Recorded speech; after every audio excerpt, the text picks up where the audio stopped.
di jero terowongan biasana aya Rosidi.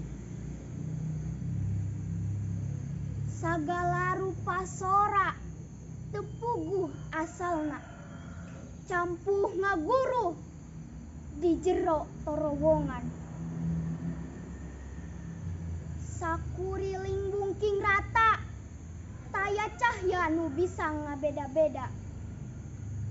Kabeh pada tepuguh wujudna, tapi yakin kareta nu mengpeungan bakal tepi katungtungna.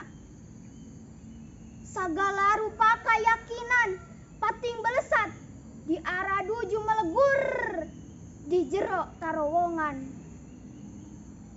Nu pasti bakal jadi panguji sagala bebeneran.